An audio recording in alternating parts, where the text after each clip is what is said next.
साथ मेरी वो टांग काट दी।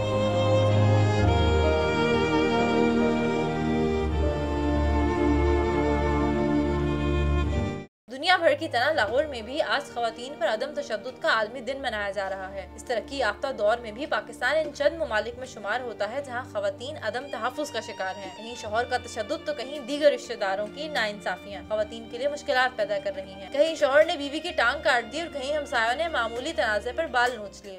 4 साल तलाक हो गए थे।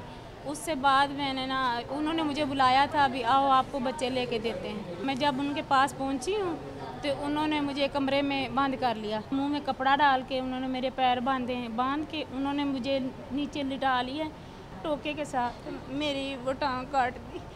खवातीन को जब कहीं जाए पनाह नहीं मिलती तो वो दारुल अमान में पनाह ले लेती हैं। दारुल अमान की इंचार्ज मिसबा रशीद का कहना है कि रवां बरस 1640 तशद्दुद के केसेस रिपोर्ट हुए हैं, जिनमें ज्यादातर घरेलू मसाइल हैं। हमारे पास इस साल मोर देन 1000 के केसेस जो हैं वो अभी रजिस्टर्ड हो चुके हैं, जिसमें ज़्यादातर जो हैं वो डोमेस्टिक वायलेंस के हैं। माहिर नफ्सियात का कहना है कि खवातीन पर तशद्दुद संगीन मसला है, जिसकी वजह से माशरे पर बुरे असरात मुरत्तब हो रहे हैं। हुकूमत वक्त पे तो ज़ाहिर है कि सबसे बड़ी जिम्मेदारी आती है कि वो इस सिलसिले में जब भी कोई उनके नोटिस में इस तरह की चीज़ आती है वो सख्त से सख्त एक्शन लें और फिर उस सज़ा को जो इन लोगों को करार वाकई मिले उसका बाकायदा चर्चा भी होना चाहिए, ताकि लोगों तक ये बात जाए कि अगर आप इस तरह का जुल्म व बर्बरियत करते हैं तो आप ऐसे ही अनपनिश नहीं चले जाएंगे। खवातीन पर जुल्म व तशद्दुद के इन वाक़यात को रोके बगैर माशरे में तवाज़ुन कायम करना नामुमकिन है।